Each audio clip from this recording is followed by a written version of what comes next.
Diría que un punto de inflexión muy importante fue cuando falleció mi abuelo, yo tenía 8 años, porque se juntó el que estaba literalmente cojo porque me luxé la cadera y estuve meses sin poder andar con el fallecimiento de mi abuelo y me hizo un regalo valiosísimo, que yo creo que es el mejor regalo que me han hecho nunca, y es que me mandó su biblioteca.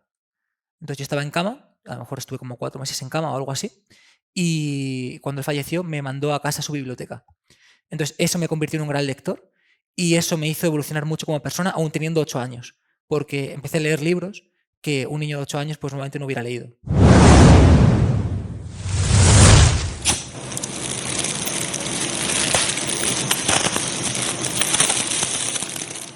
3, 2, 1. Muy buenas, soy Jorge de los Reyes, esto es En Busca del Fuego, el podcast de tu escuela de crecimiento personal y emprendimiento favorita, y hoy tenemos con nosotros a David Marchante. David es graduado en Ciencias de la Actividad Física y del Deporte, es un apasionado de los deportes de contacto y artes marciales, se especializó hace ya muchos años en seguridad privada con un máster del Ministerio del Interior, y luego también pues seguro que le conoces por redes sociales dado que gestiona comunidades que han llegado a superar los 2 millones de personas, y además es gerente aproximadamente de una decena de empresas. Seguro que le has visto dentro del mundo del entrenamiento, dentro del mundo de la producción audiovisual y últimamente también en el mundo editorial. Bienvenido, David. Encantado y un placer. Mira, antes de empezar, hay una cosa que me llama mucho la atención. ¿Cómo sabes lo del máster en dirección de seguridad? O sea, quiero decir... Hay que hacer un poquito de investigación y además, David, pues te llevo siguiendo desde hace mucho tiempo, desde tu primer libro, que era un tocho de libro así sobre fisiología del ejercicio, que dije, vamos a aprender. Y al final me quedé sobre todo con tu parte personal, que la dejabas al final del libro, ¿no? Donde hablabas, pues incluso tu pareja por aquel entonces estaba opositando o algo así, y dije, mira, ya ha conectado conmigo porque justo en aquella época pues yo estaba opositando a abogacía del Estado, así que me enteré un poquito de ese background que me parecía súper enriquecedor, ¿no? No solo hablar pues de lo que puede conocer ya todo el mundo, ¿no? De, oye, pues yo a este chico me suena de YouTube o de haberle visto con algún influencer, pero oye, ¿y de dónde viene David, no? Qué bueno, pues brutal, tío. Gran trabajo. Y David, en este podcast siempre empezamos con esta pequeña descripción y vamos, hemos visto aquí un currículum enorme, pero ¿cómo se describe David? Soy un apasionado del aprendizaje, del crecimiento, del deporte, de la empresa, el emprendimiento. Es lo que más me gusta ahora mismo, donde más invierto mi tiempo y, bueno, donde estoy más centrado ahora mismo. Y ahora mismo, David, se suele decir que emprendedor es aquel que encuentra un problema o una necesidad y desarrolla un producto sencillo para solucionarlo, pero que empresario es más el que encuentra esos problemas y se pone a desarrollar esos sistemas y esos procesos para que sean otros, ¿no?, los que acaben resolviendo esos problemas.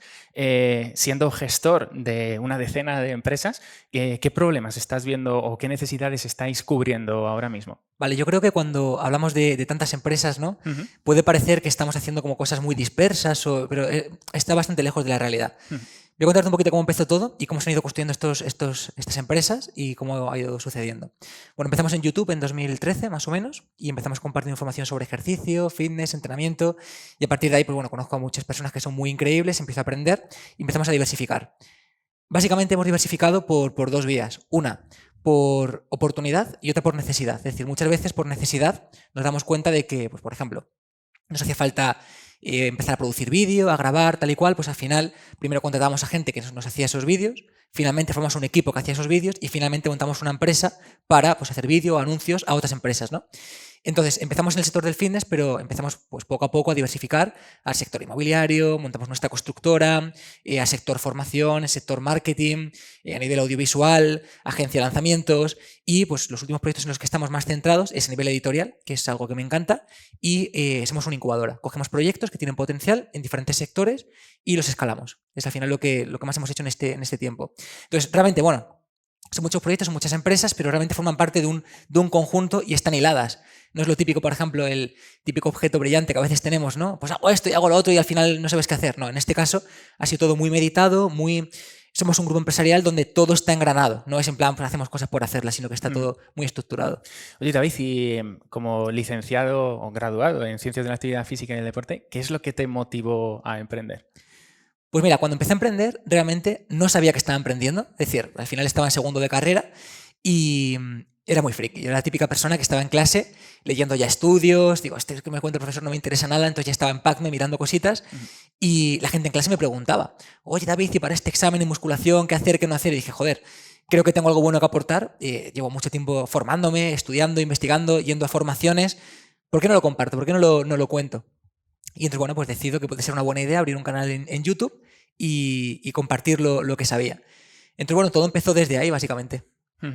Y fuera cámaras, antes nos estabas hablando un poquito pues, de tu experiencia personal, ¿no? Con el tema de las redes sociales. Entonces, a todos los que nos dedicamos en cierta medida al online, siempre me gusta hacerles como la pregunta, ¿no? Y es, ¿qué es el éxito para ti?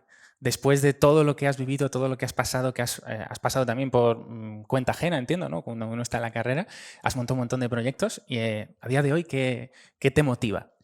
Hombre, yo diría que el éxito para mí es ser libre, la libertad, tener paz mental, tener capacidad de seguir aprendiendo y creciendo y contribuir al mundo con esto que creces y aprendes. Si este paquete es completo, pues creo que al menos yo me siento exitoso, me siento muy feliz. Y si consigo ciertas cosas, pero esto no está tan engranado, pues es como que empiezo a notar incoherencia. Y para esta libertad y este continuo aprendizaje, ¿no? Si alguien tuviera esa misma definición que tienes tú del éxito, ¿qué le recomendarías? ¿Por dónde tendría que empezar una persona que a lo mejor no esté en una situación como la tuya, pero que sí esté en una situación, pues a lo mejor saliendo de la carrera o planteándose salir de trabajar por cuenta ajena y montar su propio proyecto? Creo que ahora mismo el punto en el que estamos y todo se está complicando tanto, o sea, cada vez nos damos cuenta de que todo es mucho más difícil, cada vez hay más competencia, las propias redes sociales ya no permiten un alcance que permitíamos antes, o sea, es todo mucho más difícil. Creo que ahora mismo, si tuviera que darle un consejo al David de hace 10 años, le diría, punto número 1, que se dirige a una persona muy concreta, un avatar muy, muy, muy específico, extremadamente específico. 2, que sepa solventar un problema muy concreto para esa persona. Y 3, que la solución que le pueda aportar sea extremadamente concreta para esa persona. Ahora mismo, mucha gente dice, la publicidad no funciona. Error, gastamos más que nunca en publicidad, funciona muy bien. Lo que pasa es que no funciona publicidad genérica. Más que nunca, ahora mismo hay que concretar mucho más el nicho, especificar mucho más a quién te diriges, solventar un problema muy real y de una forma muy concreta. Entonces no funciona publicidad como funcionaba antes, pero sí funciona muy bien si eres capaz de detectar y determinar por avatares muy concretos, con problemas muy concretos, con promesas muy concretas. Entonces creo que si tuviera que empezar sería por aquí. Si fuera un entrenador, por ejemplo, no haría entrenamiento, no me dedicaría a perder grasa, no, ni mucho menos. Intentaría concretarlo mucho más. ¿Entrenador de qué? ¿Quieres, por ejemplo, prevenir lesiones? Vale, ¿lesiones en qué?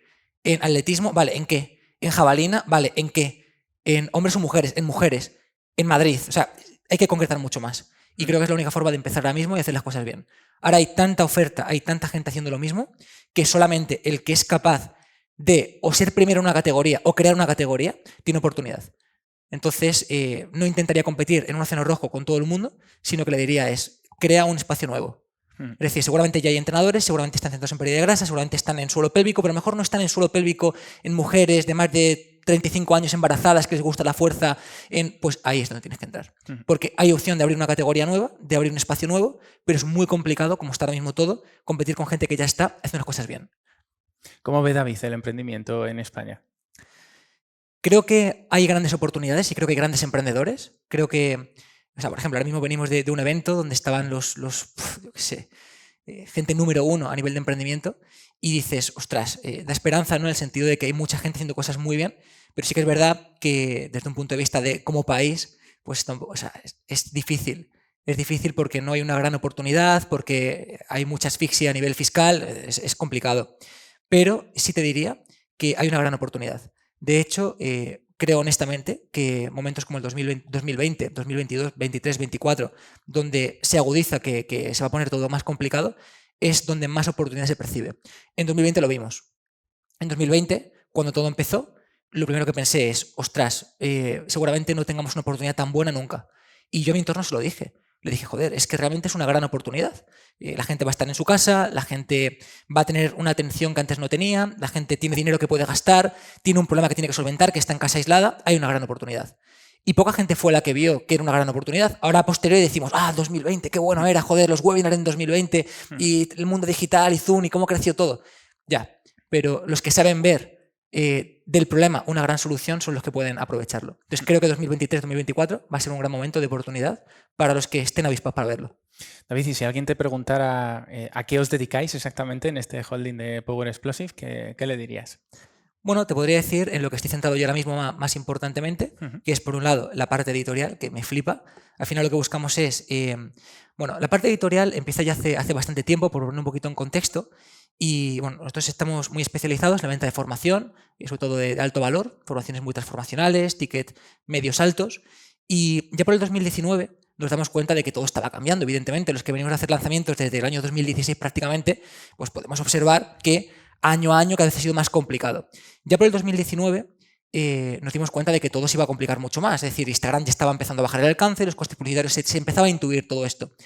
Y yo me pregunté, joder, si tengo que ofrecer una formación de 1.000 euros, 2.000 euros o el precio que sea, ¿qué sentido tiene gastar publicidad por gastar a un montón de gente con los costes que implique con todo? Si al final hay mucha gente que incluso se va a sentir mal cuando sacas una formación de ese estilo porque no es para ella.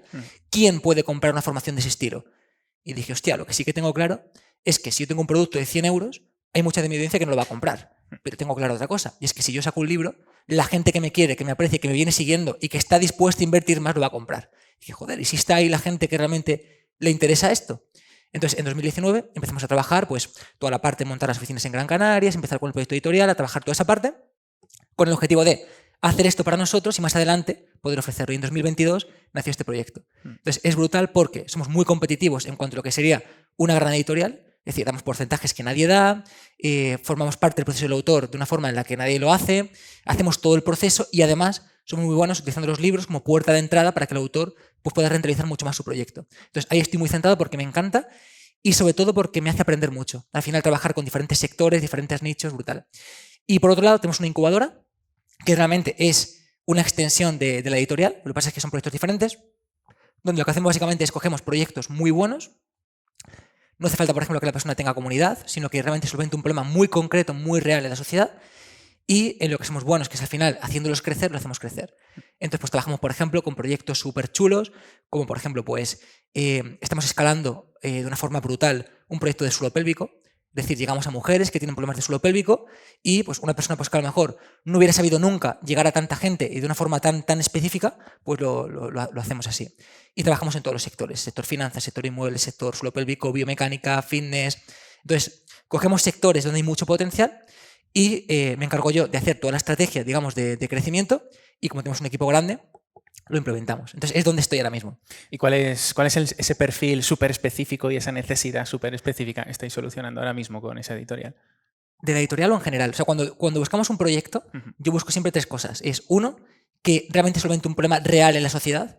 Creo que ya se han hecho muchos lanzamientos donde realmente no se aportaba un valor al mundo de verdad, sino que, bueno, se hacían cosas, ¿no? O sea, se ha visto mucho, o sea, webinars, lanzamientos, se hacían cosas, pero ¿qué cambio real generaba, no? Entonces, para mí lo más importante y para que se pueda escalar un proyecto es qué problema de verdad está arreglando, qué dolor de verdad está solventando. Y cuanto más específico es el problema, mayor es el dolor y más inatendido esté ese nicho, micronicho del sector, más fácil es de escalar, aunque parezca lo contrario. En segundo lugar, que la persona que lo hace sea gran comunicadora. Creo que la única forma de escalar bien, sobre todo con publicidad, la publicidad no funciona, sí funciona, si la haces bien, es comunicando muy bien. Y en tercer lugar, que sea buena gente. Porque vamos a hacer crecer mucho un proyecto, se requiere una gran responsabilidad y que una persona con buen corazón esté detrás. Eso es lo que hacemos. Y respecto a la editorial, básicamente lo que solventamos es, rompemos por completo el abuso, básicamente, hacia el autor. Yo he publicado con editoriales grandes, o sea, conozco muy bien el sector y al final una editorial te va a proponer un 5%, un 7% de tu trabajo. Eso es abusivo. Nosotros trabajamos entre el 30 y el 40% para el autor, porque realmente no es nuestro negocio la venta del libro, va más allá.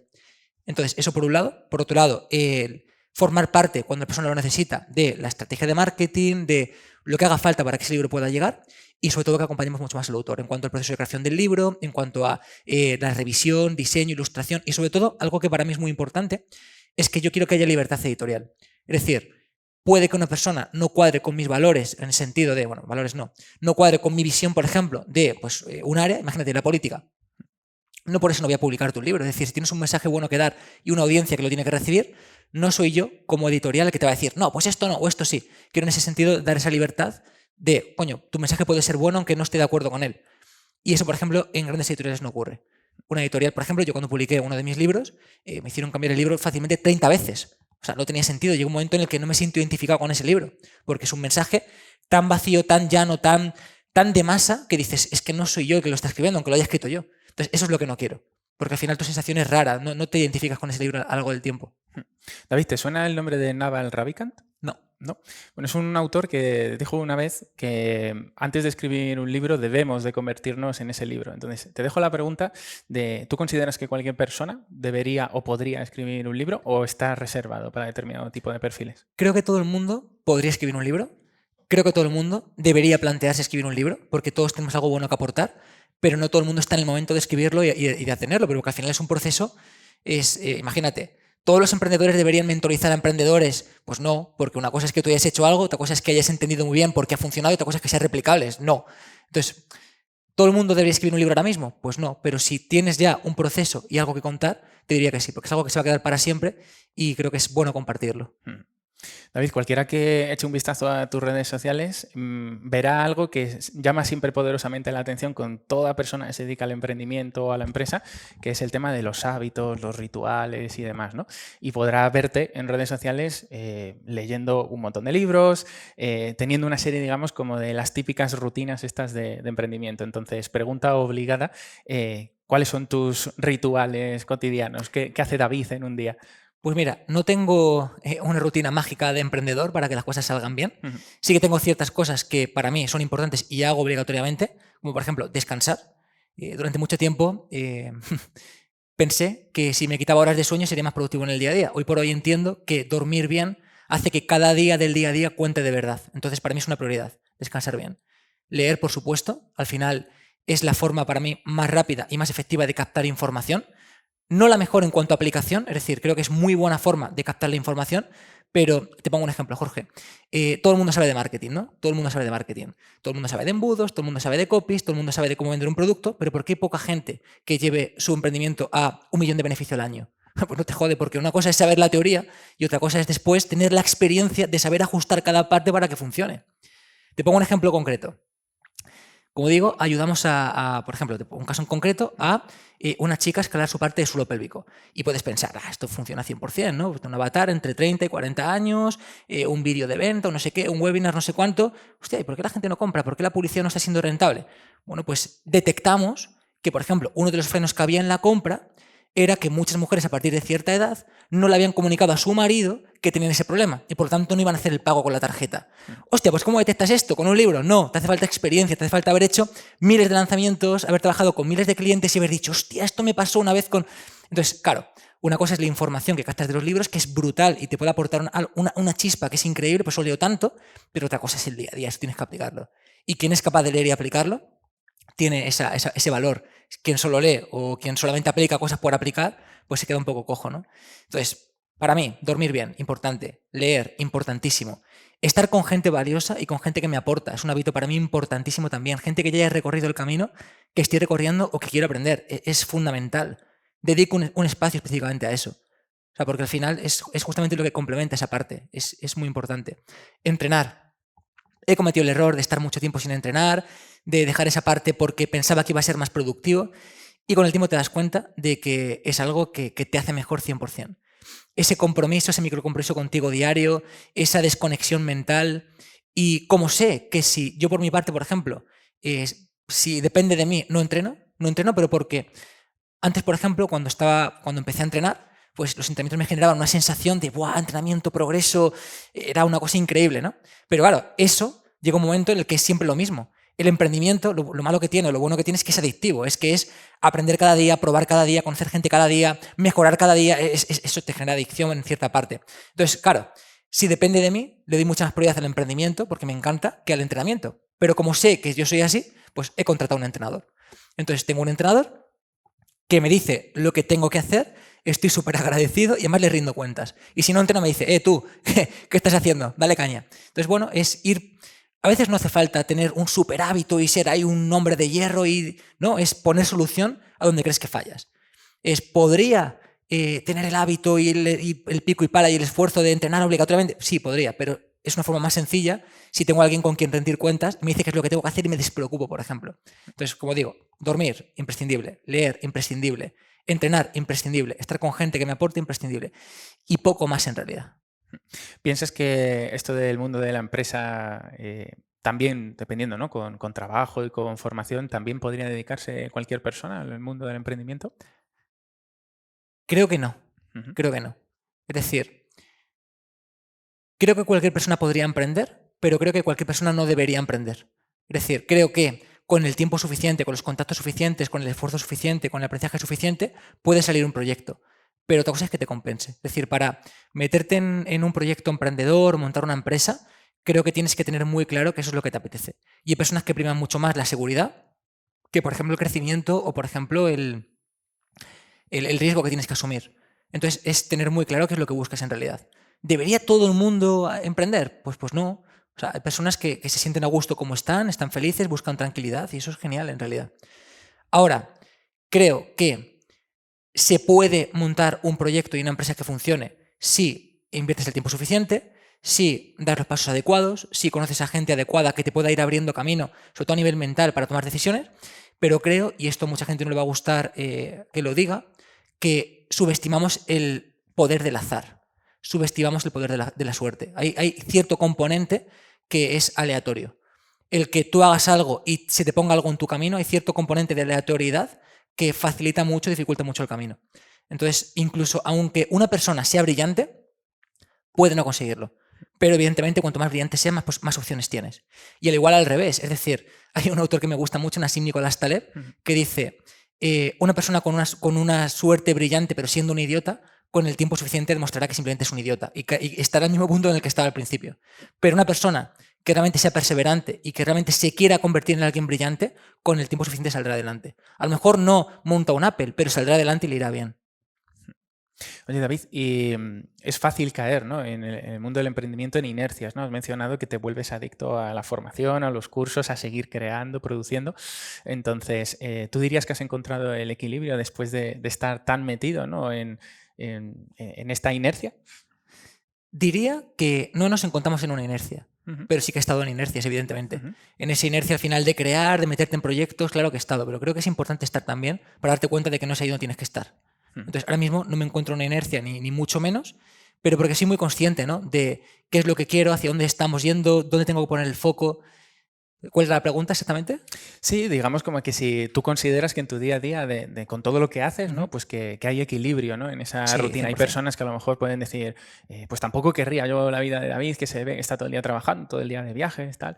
Entonces sería un poquito ese enfoque, ¿no? Si tú consideras que has llegado, ¿no? a resolver el misterio de cómo compaginar tu vida personal y profesional, que por ejemplo para mí es lo mismo, realmente. Claro. Yo me siento muy equilibrado. De hecho, la prueba está en que no siento estrés en mi día a día, a pesar de tener mucha responsabilidad. O sea, me siento muy en paz con todo. Y creo que evidentemente esto es algo que tienes que aprender. Es decir, a no moverte por inercia, a ir encontrando ese camino, a no dejarte llevar por el más, sino, joder, hacerlo mejor, estar centrado. Pero sí, creo que se puede conseguir ese equilibrio. De todas formas, creo que es importante, y lo digo honestamente, dos partes. Una es el equilibrio personal, es decir, creo que es importante ser coherente con quién eres. Yo soy una persona que doy mi 100% siempre, pero siempre he sido así. Cuando estaba compitiendo en deportes de contacto, para mí mi pasión eran los deportes de contacto y era lo que hacía al 100% en mi día a día. Y cualquier persona podría pensar, hostia, pues está desequilibrado, está obsesionado. Bueno, pues es que en cierta parte cuando algo te gusta tanto lo quieres hacer y no tiene una connotación negativa. En esta parte, pues en la parte de emprendimiento me siento un poco igual. Lo que pasa es que con los años he empezado a ser mucho más efectivo en cuanto a qué hago yo, que me apasiona, con qué ocupo mi tiempo con algo que me apasiona y qué hace otra gente. Y me he vuelto mucho más efectivo delegando de verdad. Es decir, creando procesos, sistemas que realmente me sacan de la ecuación. Dicho esto, creo que es imprescindible tener un equilibrio personal brutal. De hecho, creo que no puedes gestionar un gran equipo ni hacer grandes cifras si tú no estás equilibrado. Es muy difícil, porque al final te mueves por inercia, por impulso, por emoción, y no es así como se construye empresa. Pero creo también que al igual que ese equilibrio personal, es importante pensar en crecer. Y lo digo honestamente, y para eso me baso en pruebas. Si, por ejemplo, volvemos al año 2016 o 2017 y tú haces un contenido en Instagram que te hace crecer, te puedo garantizar que si haces ese mismo contenido en 2022, decreces.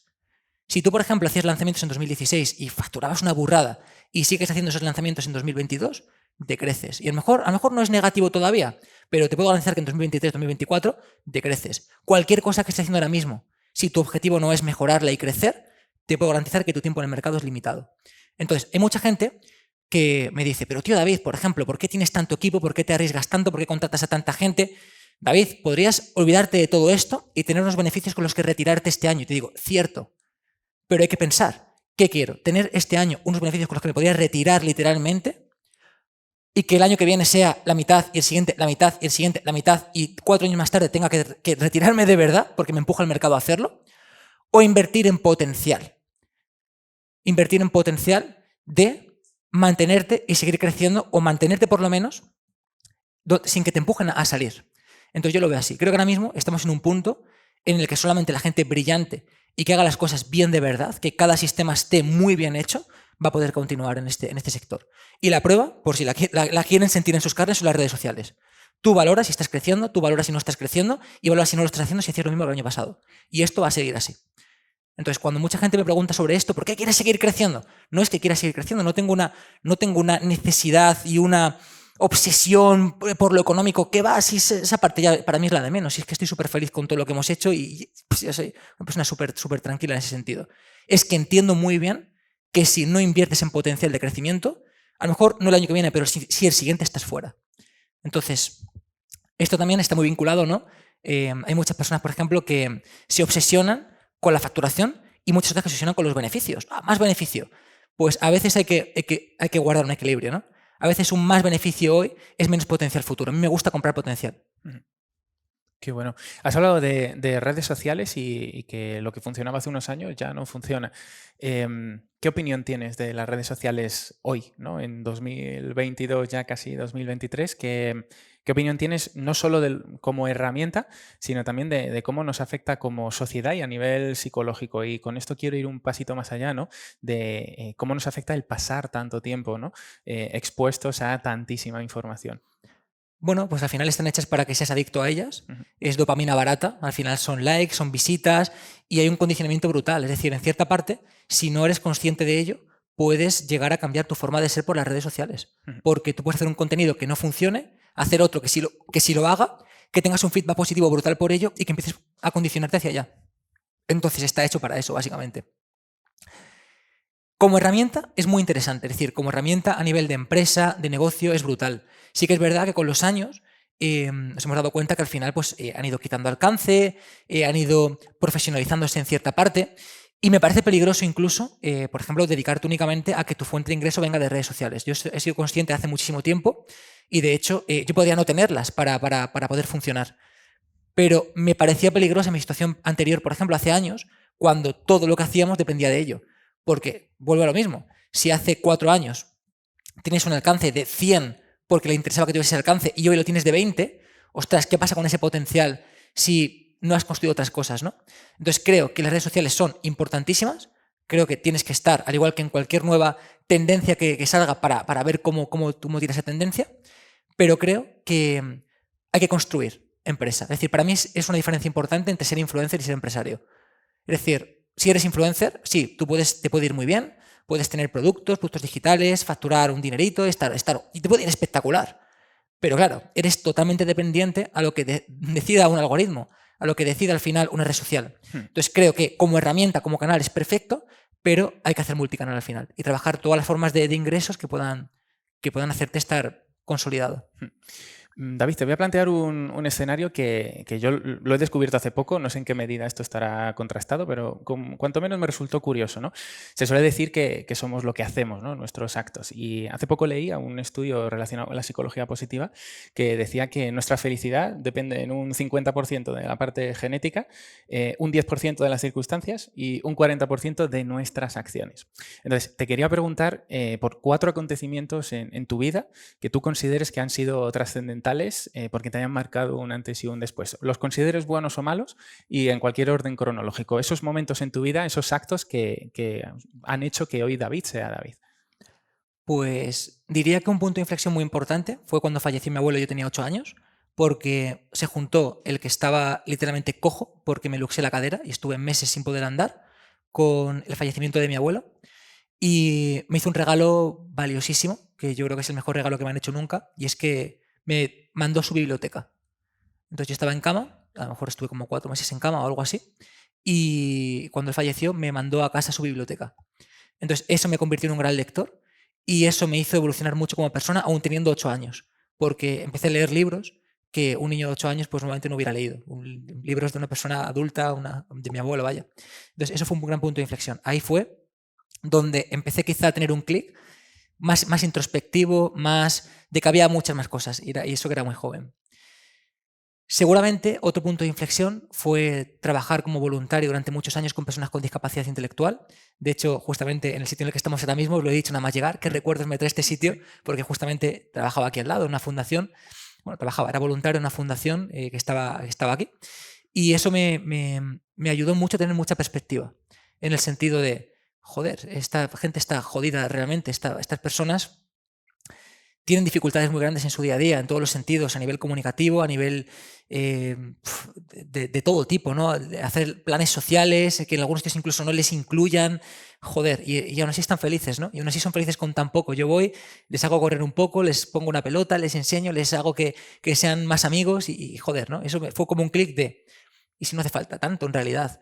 Yo, por ejemplo, en aquella época era una persona súper competitiva, venía de los deportes de combate, era súper obsesionado con los exámenes, con los estudios, y era como, joder, ¿y si no hace falta todo esto? Si estas personas están en ese punto tan bueno, ¿no? tan felices y no están preocupadas ni de exámenes ni de nada, ¿por qué le doy esa importancia? Eso quizá fue otro punto muy importante. Como curiosidad diré algo, y es que la gente con la que yo trabajaba en el día a día, más adelante me explotó la cabeza porque fui al cine a ver una película, la película de Campeones, sí, y se me pusieron los pelos de punta porque los chicos que estaban en la película eran con los que yo entrenaba. Y fue como, pero Juan Carlos, tal, pero ¿qué cojones? Nadie me dijo que habían hecho una puta película. Pero yo estaba con esos chicos en el día a día. Y fue como, hostia, tío, qué brutal, ¿no? O sea, los de la película de Campeones eran los de mi equipo de fútbol y baloncesto, increíble. Ese fue otro punto de inflexión. Otro punto de inflexión seguramente fue empezar el canal de YouTube, porque fue una etapa muy incómoda, muy jodida, una etapa de encontrarme totalmente perdido, de decir, es que no sé qué tengo que hacer, no sé hacia dónde tengo que ir. O sea, la sensación que tenía era de incertidumbre máxima. Ahora empezamos un proyecto y sabes el paso a paso de lo que tienes que hacer para que funcione, sabes cómo hacerlo. Pero en aquella época es que no sabía ni por dónde tirar, ni además tenía nadie en quien fijarme. Entonces fue una etapa de realmente de incertidumbre, de decir, esto puede salir, esto puede no salir, lo estoy haciendo bien, lo estoy haciendo mal. O sea, fue una etapa muy jodida a nivel de autoestima, porque cuando no sabes qué es lo que tienes que hacer, cuando no sabes cuál es el camino para recorrer, te empiezas a basar en la validación externa. Entonces, me volví en cierta parte dependiente a preguntar, oye, ¿y cómo ves este vídeo? Oye, ¿y esto otro? ¿Y esto te parece bien? Y eso te revienta a nivel de autoestima. Cuando dejas de ser independiente y pasas a depender de esa felicidad que tú comentabas antes o de esa autorrealización por la opinión de otra gente, mueres, literalmente. Y esto no lo he comentado nunca, pero la primera etapa en YouTube fue muy jodida, primero por la incertidumbre que generó y lo segundo por la crisis de autoestima que tuve. O sea, literalmente tuve una crisis de autoestima en el sentido de que todo lo que hacía tenía que ser validado para que yo entendiera que era bueno o era malo. Y eso es muy jodido, muy jodido. Entonces, eso fue otro punto de inflexión porque me di cuenta de lo importante que era ser autónomo. No en España. Lo importante que era ser autónomo en el sentido de tener autonomía. Es decir, lo importante que era el autoconcepto, lo importante que era al final la autonomía, el valor de la autoestima, el no necesitar una opinión externa para realmente saber que estás en el camino correcto. Y creo que sin esa etapa, ahora mismo, sería muy complicado dirigir lo que dirigimos. Ahora mismo tenemos un montón de empleados y claro, día a día en cierta parte tú tienes que hacerles ver que tienes claro hacia dónde vas, que lo tengo clarísimo. No podrías gestionar, por ejemplo, desde ese punto anterior todo esto, porque terminarías, oye, ¿y tú que eres experto en marketing, qué harías? Y tú en copy, no sé qué, y al final sabes qué harías. Nada, porque seguramente nadie individualmente tiene tan clara la visión como tú que confíes en ella. Entonces creo que esa etapa ha sido muy importante en mi vida. Primero, porque me ha dado esta autonomía y esta no dependencia hacia nada, confío plenamente en lo que hago, que es tan importante. Y en segundo lugar, porque me puso tan incómodo que me hizo crecer como nada. Fue para mí un máster de vida.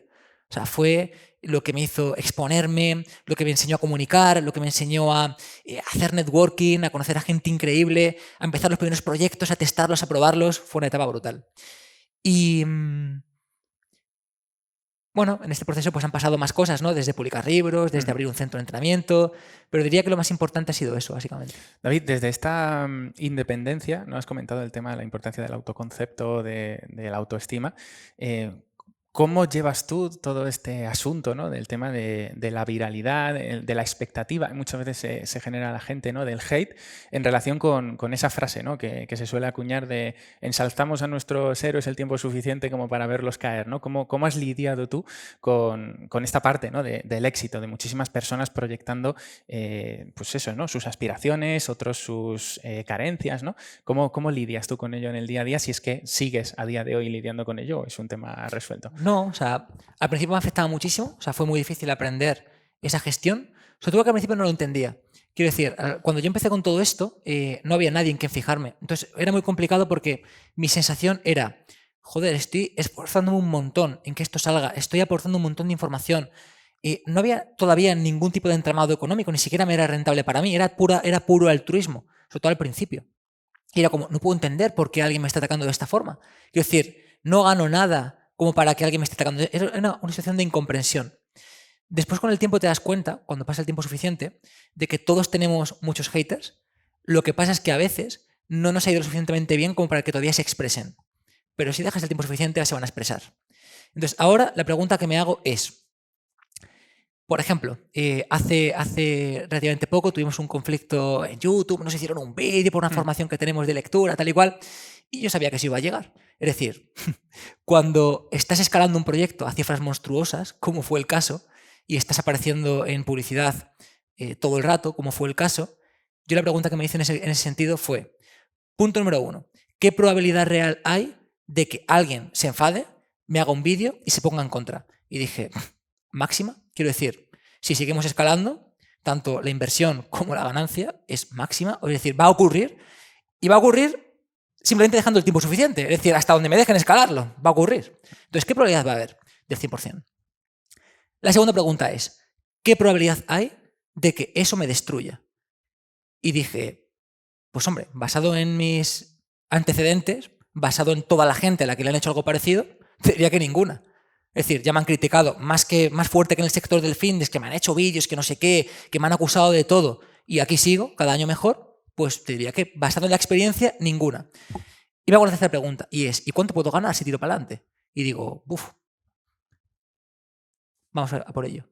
Entonces, esta es mi forma final de lidiar con ello, es puramente racional, es, ¿qué opción hay de que eso ocurra? Máxima casi siempre. ¿Qué puedo ganar con ello? Pues es lo que tengo que valorar, y eso, básicamente. Y tirar para adelante.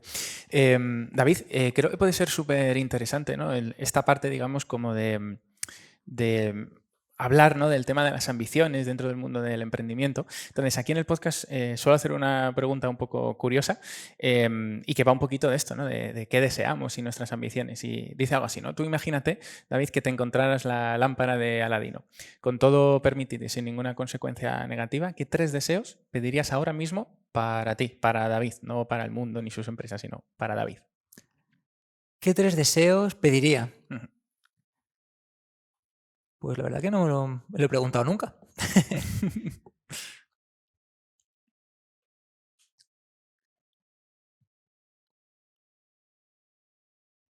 Pues no sabría decirte, sinceramente. Me pillas. Es una pregunta importante. O sea sí, que... sí, es una pregunta importante. Lo primero que te venga a la cabeza. El genio no se va a ir. Yo diría que, por un lado, que la calma que siento ahora mismo se pueda mantener independientemente de la circunstancia que ocurra. Es decir, creo que si no pierdo la calma, voy a remontar lo que venga. Creo que dejamos de remontar lo que viene porque nos desequilibramos. Entonces, preservar la paz mental por encima de todo, porque a partir de ahí voy a tomar buenas decisiones. Te diría tener la capacidad de convertir cualquier problema que venga en oportunidad, es decir, flexibilidad. Y te diría, pues a lo mejor, tener cierta capacidad para poder predecir, pues, hacia dónde va la tecnología o nuevos aspectos que puedan surgir. ¿Y cómo consideras que cambiaría tu vida si ya has cumplido esos deseos? ¿En qué cambiaría? Bueno, en cierta parte sería un poco lo mismo que ahora mismo, porque es un poco lo que estamos haciendo, pero con más certeza a lo mejor. Pero...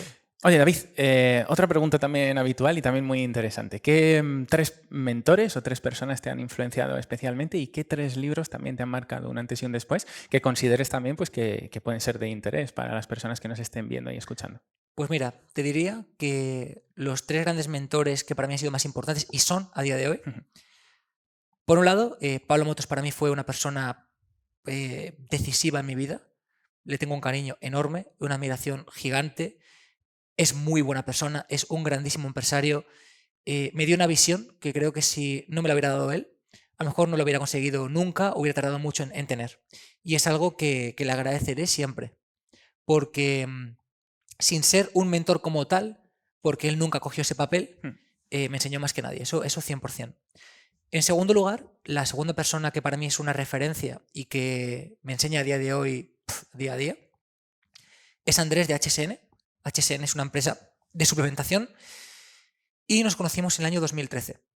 Yo estaba empezando, ellos casi también, llevan muy poquito en el mercado y les he visto crecer. Les he visto crecer desde ser 5 empleados y un pequeño almacén a ser una multinacional prácticamente ahora mismo. Una empresa gigante, no sé si son 300 empleados ya, con fábrica propia, una barbaridad. Y casi siempre que me ocurre cualquier cosa, me intento preguntar qué haría Andrés, cómo lo tomaría, qué es lo que haría, cómo lo organizaría. Con ellos a día de hoy aprendo muchísimo, sobre todo cómo lo hacen a nivel logístico, cómo son capaces de sacar tantos pedidos, cómo al final utilizan los sistemas de ventas, cómo organizan la empresa. A nivel de lo que es estructura, es impresionante. Digamos que como Pablo me aportó la visión, Andrés me está aportando la estructura de lo que es ser una gran empresa. Es mi referente en ese sentido. Y la tercera persona es una persona que quizá te sorprenda, se llama Borja. Borja es el creador de una de las principales páginas porno de Europa, de Cum Laude. Y Borja me ha dado una visión de futuro que hasta ahora nadie me había dado. Recuerdo una vez hablando con Borja que me preguntaba, David, ¿tú en qué te fijas para saber hacia dónde tirar, ¿no? con tus proyectos, con infoproductos? Y yo le decía, bueno, pues en Estados Unidos hay gente muy buena y en Brasil me formo con compro este curso, tal, no sé cuánto. Y me dijo, déjate de gilipolleces. Nadie va tan rápido como el porno. Piénsalo. Membresías. ¿Qué de moda están, no? En el porno desde el 2000. Piénsalo. Criptomonedas. Ahora, ¿no? Piénsalo. Monedas virtuales en el porno desde el 2008. Nada va más rápido que el porno. David, tu foco está en intentar entender cómo se mueve esa industria, porque lo siguiente cae a las siguientes industrias. Y fue como, Dios, este pibe es increíble. Disruptivo totalmente. Y esta persona me está aportando algo más allá de esto. Me está aportando muchísimo en cuanto a internacionalización. Estamos sentando las bases para internacionalizar y es una persona con una experiencia, una visión, es increíble. O sea, a las 3 personas que he mencionado las admiro muchísimo. Pablo por la visión que me dio y la apertura de cabeza que me aportó. Andrés porque creo que es un ejemplo como estructura empresarial. De hecho, muchas de las cosas que aplicamos en nuestras empresas y la estructura nace de forma directa o indirecta por aprender y verlo en alguien así. Y en tercer lugar, para mí, Borja, que además no lo conozco desde hace mucho, ha sido como un choque de visión, de realidad, de crecimiento desmedido, de hacia dónde va todo, que quizá de otra forma no hubiera podido tener. Muchas gracias, David. ¿Y esos 3 libros que nos recomendarías después de leer cientos? Pues te diría que un libro que me impactó muchísimo fue El experimento de rendición, de, por ejemplo, personas como era yo, de tenerlo todo tan, intentar controlarlo, tan meticuloso, intentar tener todo tan bajo control, y si no hace falta eso, y si lo que venga y adaptarte a ello está genial, ¿no? Es un libro que me explotó mucho la cabeza. Después, otro autor, no te recomendaría uno, sino sus libros, es Nassim Nicolás Taleb. Nassim Nicolás Taleb creo que te aporta una visión del mundo muy amplia en muchos temas diferentes, desde un punto de vista social, económico, político, religioso, histórico. Entonces tú lees a Nassim Taleb y automáticamente te haces más listo. Es lo que siempre digo. Si no has leído a Nassim Taleb, que sepas que al leerlo te haces más listo. Porque es una visión muy particular, muy, muy potente en ese sentido. ¿Y algún libro más que pueda recomendar? Ya depende un poco del ámbito en el que queramos movernos, ¿no? Si es más en la parte de empresa, pero leer a Nassim Taleb, Experimento de rendición. Mira, te recomendaría Factfulness, sobre todo ¿Sí? en la época que viene. porque, bueno, viene en 2023, en 2024, que va a estar movido y puede que todos se nos pase por la cabeza es que fíjate qué puta mierda, todo está súper complicado, ahora viene crisis y recesión y ahora los tipos de interés y no sé cuánto. Y leer un libro como Factfulness es como, hostia, pues no estamos tan mal. Esto ya ha pasado muchas veces y la gente no se ha muerto, ¿no? Básicamente Factfulness es un libro en el que, basado en datos, te hace entender, te hace ver y además te das cuenta de que lo que está pasando ahora mismo no es tan malo como lo que ya ha ocurrido. Qué bueno, buenísimo ese libro, David. Hemos hablado de deseos y has hablado un poquito también de incertidumbre, ¿no? Y además muy, muy al caso viene este libro de Factfulness. Entonces, hasta aquí las preguntas fáciles, David. Por cerrar un poquito la entrevista, te voy a hacer también un par de preguntas que van más a nosotros, ¿no? Esa parte de crecimiento personal.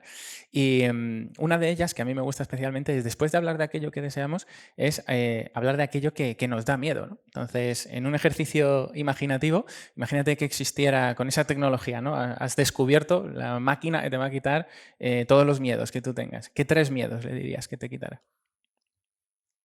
Joder, tío, qué preguntas tan complicadas. Es en busca del fuego, David. A ver, vamos a pensarlo. Venga, 3 miedos que me gustaría quitarme.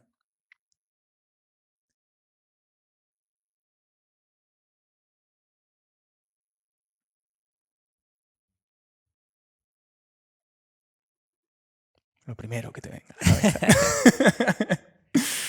Típico silencio que después hay que recortar. Nah, esto se deja, nos ayuda a todos a pensar.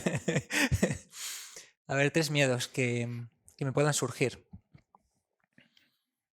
Yo te podría decir que uno, y que no sé si es exactamente un miedo, pero lo tengo muy presente, es el miedo a no adaptarme lo suficientemente rápido a todo lo que viene. Por eso creo que esa... No es quizá un miedo, pero sí es algo que tengo muy presente. Intento estar muy presente con cómo tenemos que adaptarnos hacia dónde vamos.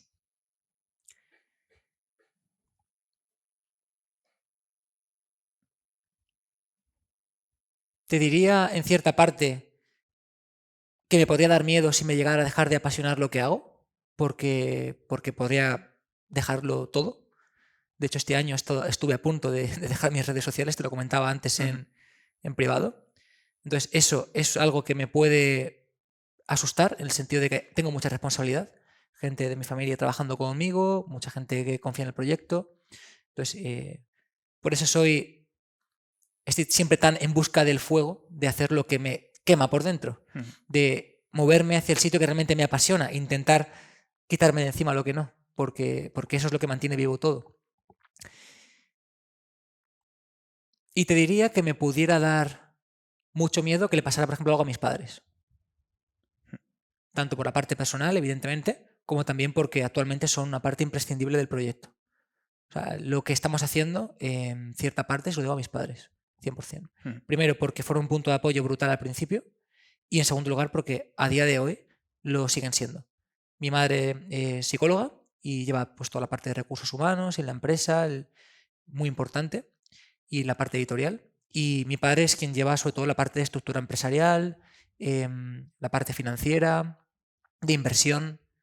Y sin ellos dos, seguramente el punto en el que estamos no se hubiera podido conseguir.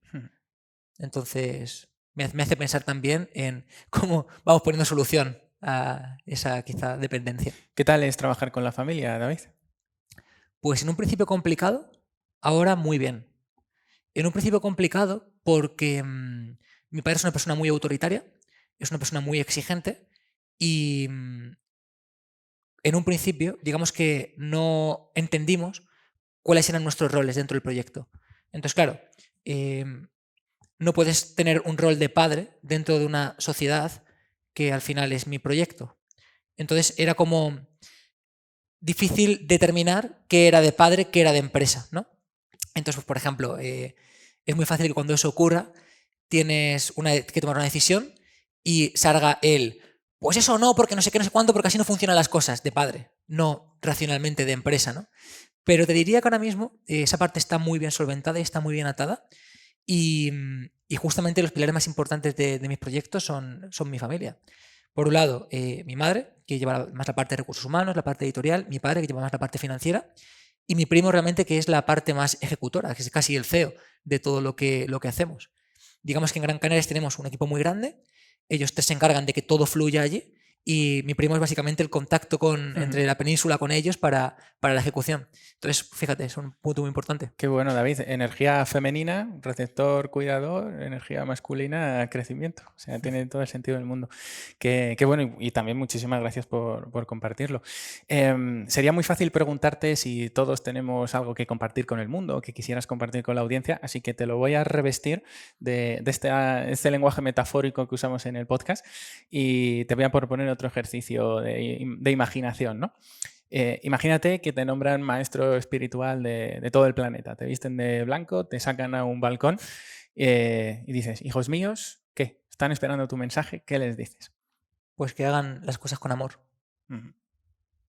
Y última pregunta, David. Imagínate que pudieras volver al niño de 10 años que tú fuiste y le dijeras: hola, David, soy tú de mayor. ¿Qué consejo le darías? Que no sufra. Yo era un chaval muy... sufría mucho, tío, cuando era pequeño, la verdad. Tenía muchísima autoexigencia conmigo mismo, era extremadamente competitivo con absolutamente todo lo que tenía alrededor.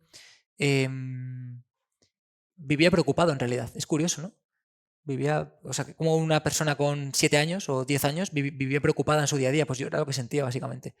Entonces, lo que le diría es que no se preocupe, que es importante que esté ahí porque lo tiene que trascender, pero que nada es tan importante en realidad. Bueno, David, pues muchísimas gracias. Tan solo quedan las últimas preguntitas, que no es más que: ¿a quién te gustaría ver de próximo invitado en el podcast? ¿A quién te gustaría que entrevistáramos? Y a cualquier persona que quiera ponerse en contacto contigo con todo este tema editorial para que les ayudéis a escribir un libro con todo el tema de emprendimiento, ¿dónde os pueden encontrar? Bueno, me puedes mandar un mensaje por Instagram directamente, en david@powerexplosive.com, que es mi correo, o por Instagram Power Explosive. Intento contestar a casi todo lo que me llega, así que estoy encantado.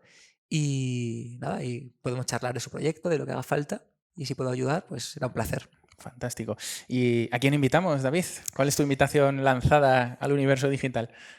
A ver, ¿a quién invitamos? Vamos a invitar a Tomás Garnelo, de Vivir Brillando. Vale, estupendo. Sí, es un tío de puta madre, tiene ideas muy buenas, ha montado ahora una copa de fútbol increíble, monta proyectos, es sorprendente. Además, molaría mucho que le preguntaras por cómo es posible que llenen eventos tan rápido, de una forma tan buena, que creo que tiene un don esa persona, y es que es capaz de generar una unión, un compromiso y una comunidad en tiempo récord. O sea, yo no sé cómo es posible que en 2 semanas hayan llenado una copa de jugadores de fútbol de empresarios de primer nivel, y como eso todo. Así que va a ser muy bueno. Pues nada, Tomás, David y yo te estamos invitando para el podcast. Venga, Tomás, cuéntanos tus secretos. Nada más, y nos vemos en el próximo episodio. Muchas gracias, David. Gracias. Chao.